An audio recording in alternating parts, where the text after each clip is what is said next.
All right, so this time you guys sent in some pretty wild stuff. Yeah. A fictional account, song lyrics, even some scientific research.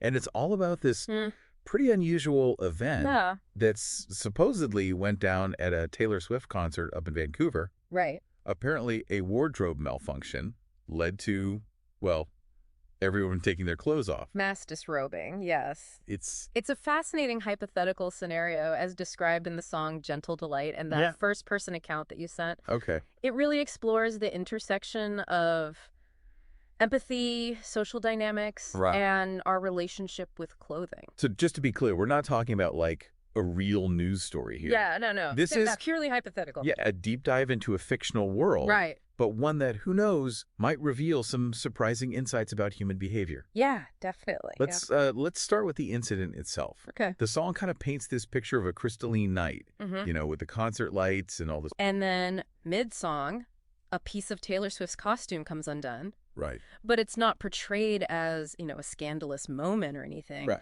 The lyrics describe it as this pure revelation. Interesting. A moment of vulnerability. Like she's really putting herself out there. Okay. And the song even says, empathy blooms like a sudden bright flower. I love that line. It's a powerful image. Yeah. But then things get really interesting. Okay. Because the first-person account describes how someone in the audience, feeling this like surge of empathy for Swift, starts taking off their clothes. And then others follow suit, yeah. Right. It becomes this collective act of solidarity, described as this silent wave spreading through the stadium. Okay, I have to admit, that image is mind-blowing. Yeah, it's pretty wild. But I'm also curious about the science behind all of this. Right. We have this research on body recognition, and I'm guessing it's not just about checking each other out. No, you're right. It's much deeper than that. Body recognition, like facial recognition, is something our brains do constantly. Really? Even without us realizing it. So we're walking around with our brains trying to see each other naked all the time. Well, it's not about being salacious or anything. Okay. It's about our brains trying to connect with other humans on a primal level. Interesting. And interestingly, the research shows that when we do see a nude body, our brains have a stronger response than they do even to a face. Oh. It triggers this very specific brainwave pattern associated with recognition. Yeah, you reminded me of that feeling when you like instantly recognize someone you know across a crowded room. Yeah. Is it kind of like that? Exactly. Your brain is firing off those recognition signals. The research calls it the N170 response. Okay. Think of it as your brain going, aha, I know that body. I like that. And this recognition, even on a subconscious level, actually gives us a little dopamine hit. So there's like a sense of pleasure or reward tied to recognizing a body. That's pretty wild. It is. And here's where it gets even more intriguing. Okay. The research suggests that clothing actually disrupts this whole process. Really? It's like our clothes create a barrier, preventing our brains from fully recognizing and processing bodies visually. So, back to the concert. Yeah.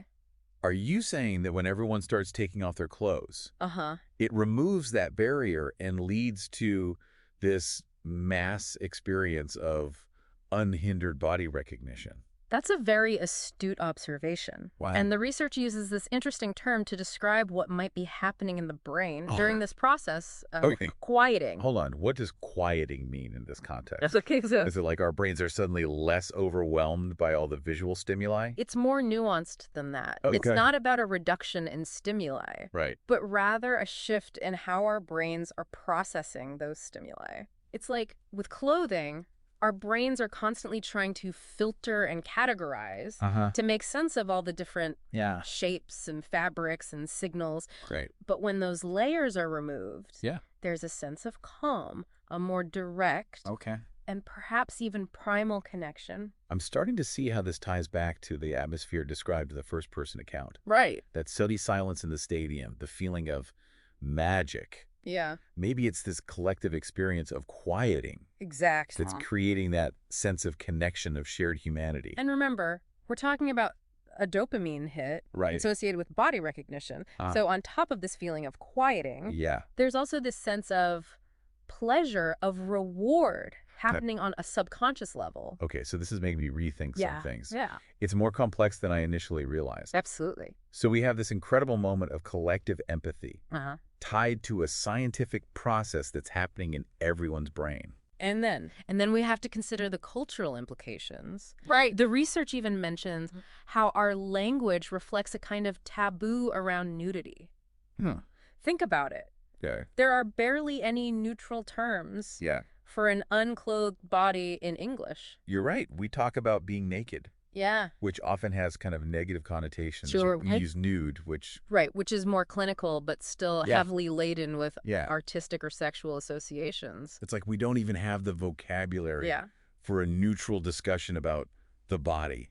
Exactly. It's interesting. And that brings up another interesting point. Okay. What if this fictional event, as wild as it seems, could actually challenge those taboos? This brings us to another interesting point. Okay. Could this scenario push us to confront our discomfort? Yeah. And rethink our relationship with clothing and the human form? I think it's definitely something worth exploring further. Well, we've covered a lot of ground here. We have. But I feel like we're just scratching the surface. Absolutely. And we'll delve deeper into these cultural and linguistic implications when we return for part 2 of this deep dive. Sounds good. Yeah. Join CBC to help make the season kind for Canadians this winter.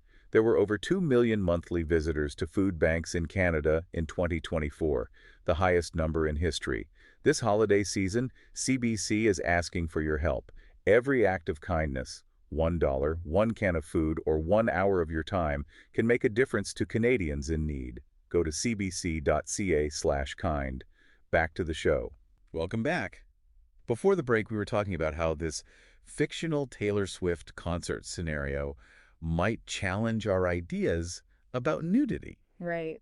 And it really struck me how limited our language is when it comes to describing the unclothed body. Yeah, it's true. Like we tend to default to terms like naked, which often carries these negative connotations. Yeah, and even nude, while it's considered more clinical, it's still heavily laden with, artistic or sexual associations. It's like we lack the vocabulary for a simple, neutral description of a human being without clothes.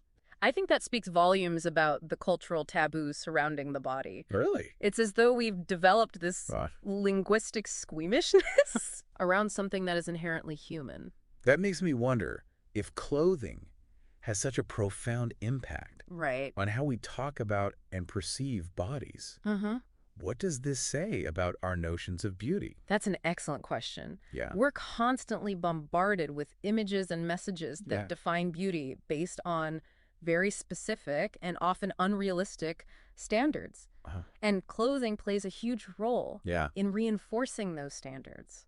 It's like we're judging each other based on carefully curated presentations of ourselves rather than on our actual bodies. Precisely. And this fictional scenario where clothing is suddenly removed from the equation, it forces us to confront that disconnect. It raises the question, what happens to our perceptions of beauty when those external markers are stripped away? The first-person account described a sense of magic and unity in the stadium. Yeah. Do you think that's connected to this potential shift? I think it's definitely possible. When we're no longer distracted by clothing, we're forced to see each other in a more raw, unfiltered way. And perhaps in that space of vulnerability, a different kind of beauty emerges. A beauty that's based on shared humanity rather than societal standards. Precisely. Wow. It reminds me of a quote from the research you provided. Okay. Clothing, while serving important practical and cultural functions, also creates a distance between us. So are we saying that taking off our clothes could actually bring us closer together? Well, I wouldn't necessarily advocate for mass disrobing as a solution to societal division. But I do think this fictional scenario highlights the potential for a different kind of connection. When we're able to see each other in a more authentic way. That brings us back to the science of body recognition. You mentioned how it triggers a dopamine hit, creating a sense of pleasure or reward. Do you think that plays a role in the feelings of connection? It's certainly a factor. Okay. Our brains are wired to seek out connection. Right. And body recognition even on a subconscious level, contributes to that sense of reward and belonging. So this experience at the concert could be interpreted as tapping into that primal urge for connection. Yeah. And it's fascinating. It is. That the account describes it as a silent experience. There's no need for words or explanations. It's just happening on a purely visual. Right. And dare I say, emotional level. You know, this whole discussion is making me think about the role of modesty in our society. Interesting. Like, we're taught from a young age to cover our bodies, to be ashamed of certain parts, to associate nudity with something taboo or even dangerous. It's a powerful conditioning process, and it varies significantly across cultures. Right. But this fictional scenario where disrobing is portrayed as an act of empathy and solidarity directly challenges those ingrained notions of modesty. Is it possible that this kind of scenario could lead to a redefinition of what modesty means? That's a very thought-provoking question. Yeah. And I think it highlights how even a fictional event can push us to re-examine our values and assumptions. Right. We often take things like modesty for granted. Right. But when they're disrupted in such a dramatic way, we're forced to reconsider their meaning and purpose. I like that approach. Yeah. It helps us move beyond the spectacle of the concert. Right. And into something more relatable. Exactly. So how does this play out in our daily lives? Right. We can't exactly walk around disrobing to achieve deeper connections. Of course not. Right. But we can be more mindful of how clothing shapes our perceptions. Perhaps it's about acknowledging the bodies beneath the clothes. Right. Both our own and those of others. That's an interesting concept. Yeah. To be more aware of the fact that we're all essentially just walking, talking bodies. Yeah. Regardless of what we're wearing. Exactly. It's about recognizing that inherent humanness. Yeah. And perhaps that awareness can create a sense of connection and understanding that transcends those superficial barriers we've constructed. I have to admit, this whole deep dive has been quite a journey. It has. We've gone from song lyrics to brain science to cultural taboos, and it's all starting to weave together into this fascinating tapestry. It is fascinating of human experience. I'm curious, where do we go from here? Well, how do we take these insights and apply them to our own lives in a meaningful way? Perhaps that's a question best left for our final segment. Oh, okay. We've unpacked a lot of ideas, explored the science, challenged some assumptions. Now, it's time to consider the implications for each of us individually. You've got me hooked. We'll be back after a short break to delve into those personal implications in part 3 of this deep dive. I have a quick favor to ask you. If you love this show, please subscribe to us on Apple Podcasts and rate and review us. It really helps other people find us, and it helps us know what you're liking and want to hear more of. Thank you. On with the show. This is Heliox, where evidence meets empathy.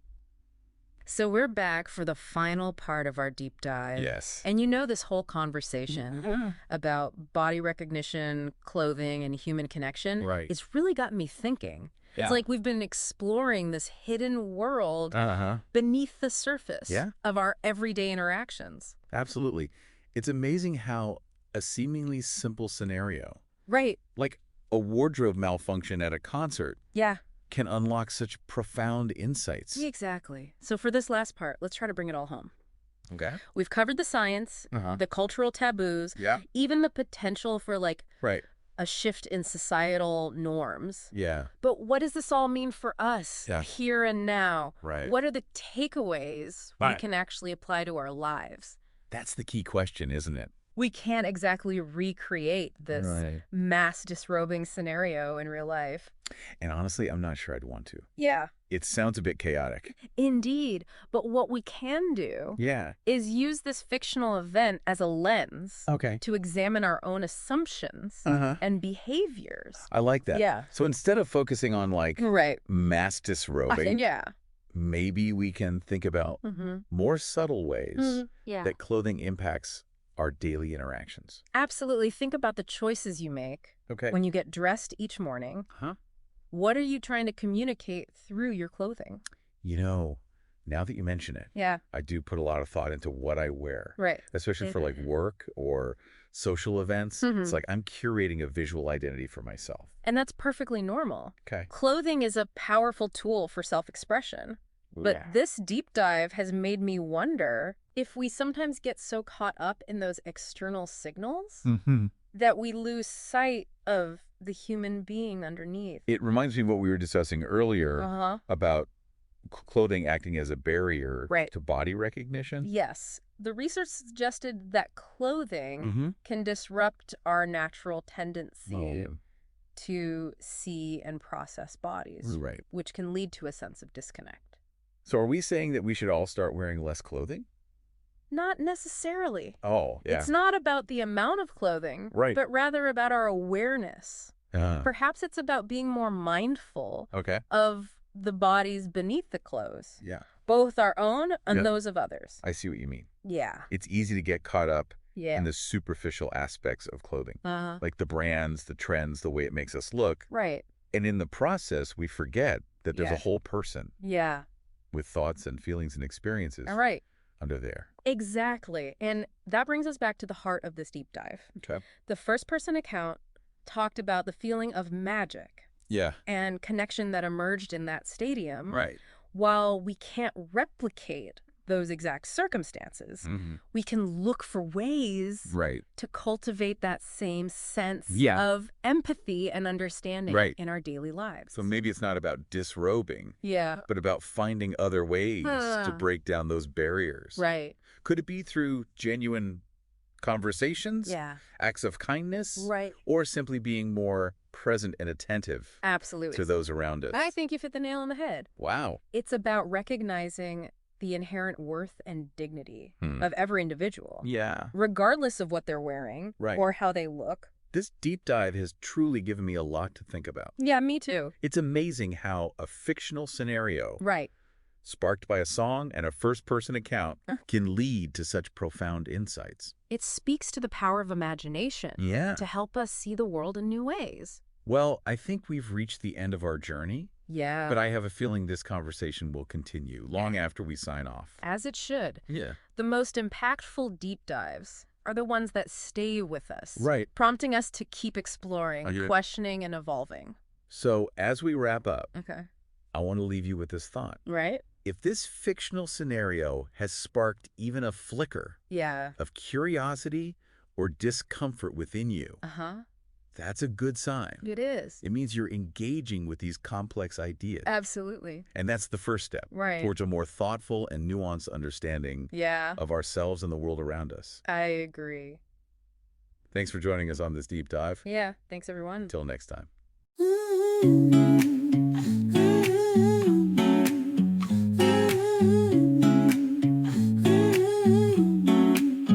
On a crystalline night in Vancouver's embrace, where concert lights shimmer and silence takes place, a gossamer thread of a costume undone revealed something deeper than spectacles run. Not a moment of scandal, but pure revelation, a collective heartbeat, a spontaneous narration, where empathy blooms like a sudden bright flower, transforming vulnerability's tremulous hour. We stand in solidarity, luminous and clear, where fracture becomes connection, drawing everyone near. One pulse of compassion, one whisper of light, dissolving the shadows of judgment's hard might.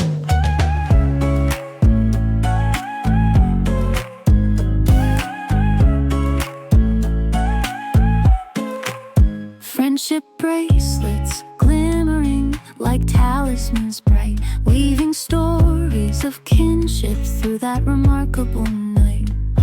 No malice, no judgment, just radiant care, a symphony of humans beyond what we dare.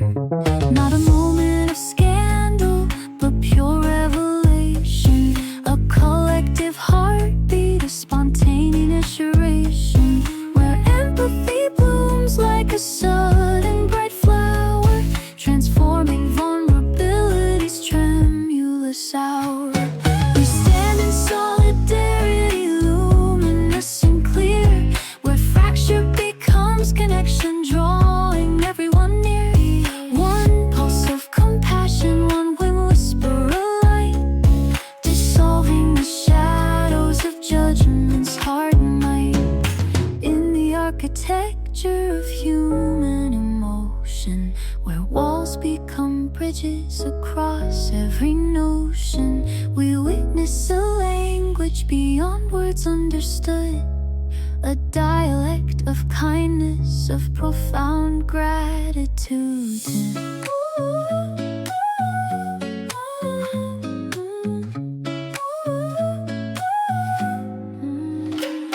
The snow falling softly, a crystalline veil, echoing moments beyond any tale, where music and mercy together conspire to kindle connection's most intimate fire. We stand in solidarity, luminous and clear, where fracture becomes connection, drawing everyone near. One pulse of compassion, one whisper of light, dissolving the shadows of judgment's hard night. Just humans together, just candor unfurled, a moment of magic that reshapes the world, where empathy dances and compassion takes flight, illuminating darkness with its own gentle light.